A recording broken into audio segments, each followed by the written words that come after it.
Hello! Aujourd'hui, je te propose une recette maison pour une source de protéines super intéressante. Si tu as vu ma vidéo sur les 5 petits déjeuners hyper protéinés parfaits pour la perte de gras, tu te souviens peut-être de ma tartine riche en oméga 3 grâce à ses sardines, mais surtout accompagnée d'un peu de cottage cheese pour adoucir le tout. Le problème, c'est que le cottage cheese du commerce, ça peut vite coûter cher. Alors pourquoi ne pas le faire soi-même, étant donné que c'est relativement simple? Pour ça, tout ce dont tu as besoin, c'est 1 litre de lait, de préférence frais, c'est-à-dire non UHT, même si, soit dit en passant, ça marche quand même avec celui-ci, puisque j'ai déjà essayé et honnêtement, le résultat est quand même assez convaincant. 2 cuillères à soupe de vinaigre ou de jus de citron et puis bien sûr une casserole. Tu fais chauffer le lait doucement et juste avant qu'il commence à bouillir, tu éteins le feu. Ensuite, tu verses doucement le vinaigre enfilé tout en remuant légèrement, puis tu reposes hors du feu pendant environ une trentaine de minutes jusqu'à ce que le lait caille. Quand le lait caille, c'est assez caractéristique, donc en général on ne peut pas se louper. Voilà à quoi ça ressemble, c'est pas très appétissant, je le reconnais. Et bien après, il va falloir essorer le tout pour pouvoir récupérer donc le caillé, ce qui accroche un petit peu là au fond de la casserole. Si possible, avoir une espèce de passoire comme ça en ferraille assez ferme, et soit vous utilisez une étamine, soit vous utilisez un espèce de t-shirt en coton, par exemple un vieux t-shirt en coton propre bien sûr, ou alors si vous avez une espèce de cuillère comme ça, comme j'utilise, façon passoire, vous venez presser les deux et c'est à peu près tout. Après, il va falloir le mélanger avec un petit peu de sel pour lui donner du goût. Moi j'aime quand il est bien salé. Et en général, on le mélange avec soit un petit peu de crème fraîche, soit même, j'ai déjà fait avec un petit suisse, c'est pas mal aussi. Là j'avais que de la crème fraîche, donc j'en ai rajouté 10 grammes pour donner un côté assez crémeux. Alors c'est quand même bon de préciser que si vous cherchez à reproduire exactement le goût du cottage cheese de chez Danone, qui est particulièrement bon, il faut quand même avouer que le goût n'est pas tout à fait similaire. Il faudrait que j'arrive à trouver une recette qui s'en rapproche un maximum, parce que j'avoue que je le trouve vraiment très bon, mais le cottage cheese fait maison est quand même pas trop mal.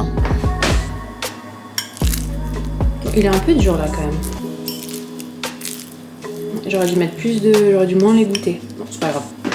Donc justement, vous l'aurez sûrement compris, mais plus vous les goûtez, plus il sera dur et un peu sec, moins vous les goûtez et plus il sera crémeux, surtout si vous venez rajouter également du yaourt ou de la crème fraîche. Après, dans tous les cas, ne les goûtez pas non plus complètement, trouvez un juste milieu. Là, j'avoue que je l'ai un petit peu trop égoutté.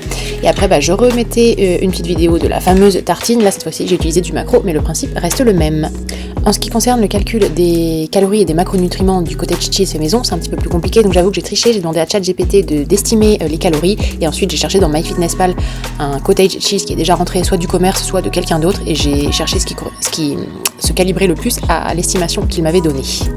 Dans tous les cas, même si c'est dur d'estimer exactement les macronutriments du cottage cheese que vous ferez maison, ayez en tête que si vous utilisez du lait demi-écrémé, de la crème semi-épaisse, pas de raison que vos macronutriments explosent et que les calories soient le triple de ce qui est habituellement en commerce. Il n'y a pas du tout de raison que ce soit le cas. Une recette sarrasin. Et donc ce qu'il reste en liquide, c'est ce qu'on appelle le petit lait, et on ne le jette surtout pas. Personnellement, je vais m'en servir comme base pour une recette toute simple de galettes au sarrasin. Il faut savoir que c'est une recette assez légère. Alors en général, une vraie recette de crêpes au sarrasin, c'est fait à base d'eau, mais c'est pas très grave parce que ça passe très bien ce petit mélange. Donc le résultat, c'est que vous avez une recette toute simple de galettes au sarrasin, anti-gaspi, nourrissant puisque hyper bourratif et parfait pour un déjeuner ou même un dîner à la va-vite. La seule chose par contre que je vous conseille, c'est clairement de les cuire toutes d'un coup, de pas sur la vidéo on verra que je les transvasais dans une bouteille de lait puisque je comptais les faire cuire une à la fois. Mais en fait j'avais oublié que le sarrasin, comme ça se lie pas aussi bien que du blé, quand on le laisse reposer dans la pâte, ça a tendance à s'accumuler au fond de la bouteille ou au fond du bol, et donc clairement il faut complètement le remélanger par la suite. Donc autant les cuire toutes d'un coup, et après vous avez juste à les réchauffer rapidement à la poêle au dernier moment.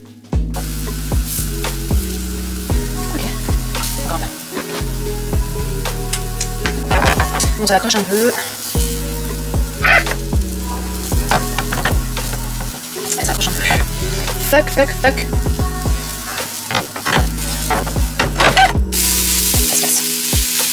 Bon, verdict. Déjà, niveau texture, c'est bien craquant, non, c'est pas mal.